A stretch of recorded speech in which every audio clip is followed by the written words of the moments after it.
হাজবেন্ডের বার্থডেতে একটা গিফট দিতে চাচ্ছিলাম। ফ্রেন্ড আমাকে বলে কি হাজবেন্ডকে গিফট দিবি, টাকা পাবি কোথায়? ওই দিনের কথাটা শোনার পর থেকেই শুধু মনে হচ্ছিল যে আমার কিছু একটা করতে হবেই, মানে করতেই হবে। তারপর আমি আমার পাশে স্কুলগুলোতে সিভি ড্রপ করলাম। আমি বাচ্চা পড়াতে আমার অনেক ভালো লাগে, ইন্টারভিউ দিলাম। কিন্তু বাসায় আসার পরে আমার কাছে মনে হচ্ছে আমি সকালবেলা আমি বাচ্চাটাকে রেখে তো ওকে রেখে আমি এতক্ষণ স্কুলে থাকবো, এতক্ষণ বাইরে থাকবো, মনে আবার টানতেছিল না। মন যখন টানতেছিলই না স্কুলের দিকে, তখন আমার স্কুল জবটা আমি পরে মানে ইন্টারভিউ তো আমাকে হ্যাঁ বলছে, আমি পরের দিন আবার ফোন করে বলে দিচ্ছি যে না আমি করব না।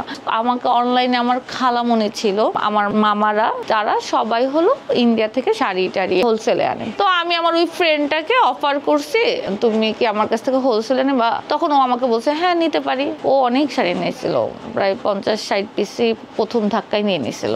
ও বিক্রি করতো, অনলাইনে বিক্রি করতো। ওইখানে আমার কোনো লাভ ছিল না, আমি জাস্ট এখান থেকে নিয়ে ওইখানে পাঠাই দিছে। তারপর ঘাটাঘাটি শুরু করলাম, সে অনলাইনে আসা, তো একটা দুইটা শাড়ি পোস্ট করি, এভাবেই আসলে আমি শুরু করলাম। আমার বিজনেস কিন্তু নো পুঁজি বিজনেস, আমি 1 টাকাও ইনভেস্ট করি নাই। একটা মেয়ে আমার ছবি পছন্দ করছে, ওই মেয়েটা এসে আমাদের সিটি কলেজের সামনে এসে দাঁড়াইলো যে আপু আমি এই শাড়িটা পছন্দ করছি, আপনি আমাকে এখানে দিয়ে যান। তো আমি নিচে নেমে ওর কাছে ওখানে দিয়ে আসলাম। আমি তো দেখলাম যে আমি একটু আগে এক জায়গা থেকে নিয়ে এসে আমি এক জায়গায় দিলাম, আমার আর 200 টাকা লাভ হয়ে গেল। মজাই তো, 100, 200, 300 করেই আসলে আমার মজা লাগা শুরু হইলো। যখন আমি বিজনেসটা শুরু করলাম, লাইভও আমি কথা বলতে পারি না, পরে শুনে আবার ডিলেক্টও করে দেই। দুলা ভাই আমাকে বললো যে তুমি এত দ্রুত কথা বলবে না, আস্তে আস্তে করে কথা বলো। যখন দেখলাম যে আমি লাইভে কথা বলতে পারি না, তখন আমি করলাম কি শাড়ির ভিডিও করে গান দিয়ে দিতাম। এইটাও অনেক হিট করছে। তখন না টাকার ব্যাপারটা না অত বেশি ইও লাগে না, তখন যে কাজটা করতেছে এটাই আমার কাছে খুব মজা লাগতেছে। তখন তো কোনো মডারেটর ছিল না, আমি রিপ্লাই দিতাম। আমার প্রত্যেকটা কাস্টমারকে আমার এখনো মনে আছে, কার কি প্রোফাইল পিকচার আছে আবার এখনো মনে আছে। হ্যাঁ মানে তখন একটা ওয়াও এভাবেও বিজনেস হয়, এরকম একটা ফিল হয়েছে। তারপর আস্তে আস্তে তো সারাক্ষণ আমার কাজটা অনেক ভালো লাগতে শুরু করছে এবং এত মানুষের ভালোবাসা পাইছি, এগুলা জাস্ট মানে বললাম তো এগুলোই আমাকে আসলে নেশায় ফেলে দিছে। আমার এখানকার যারা আসছে সবাই এত সুইট, আমি সবার দিকে শুধু আমি অপলক দৃষ্টিতে তাকা থেকে আমি এরা এত সুইট কেন, এত সুন্দর কেন, এত ভালো কেন।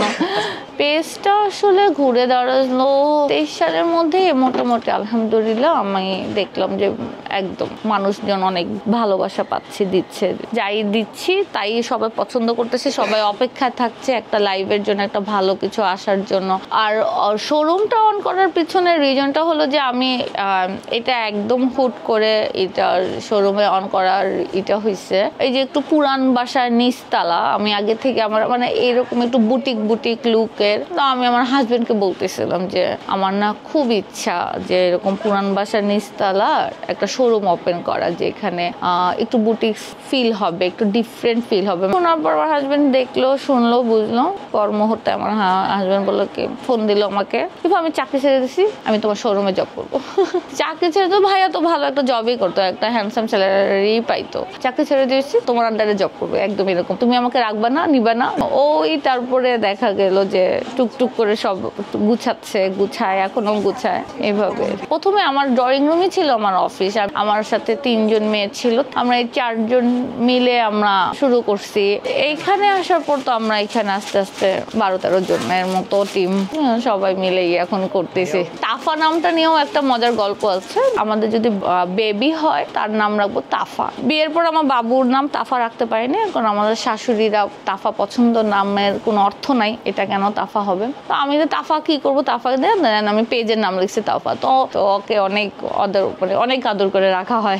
ব্যবসাটা থেকেই আসলে আমাদের এটা শুরু হয়েছে। মানে তখন তো মামাদের কাছ থেকে নিয়ে আসতাম, তখন তো আমাদের ওরকম ভাবে ইনভেস্ট লাগতো না। তো ওইখান থেকে যে টাকাটা একটু হয়তো সেই টাকাটা দিয়ে আমি নেক্সট এটা করতাম। আস্তে আস্তে দেখা গেছে, আস্তে আস্তে আমার ঘরেও অনেক প্রোডাক্ট হয়েছে। মানে জিনিসটা আসলে সব আমার ফ্যামিলি, আমার আম্মু, আমার আপু, আমার মামারা সবাই আমাকে আসলে হেল্প করছে। আমার সাহস এত ছিল না শোরুম পর্যায়ে চলে আসবো, আবার হাজবেন্ড জব ছেড়ে এখানে চলে আসবে। কিন্তু যখন আমি এটা ডিসিশনটা নিয়েছি, বললাম তো আমার আম্মু, আমার বোন, আমার মামা, মানে সবাই ওকে, আমার শাশুড়ি ওকে। মানে আমি ভাবতাম কি আমি একাই বোধহয় তাফাকে ভালোবাসি। ওই সময়টা আমি দেখলাম যে আমার ফ্যামিলি সবাই তাফাকে ভালোবাসে।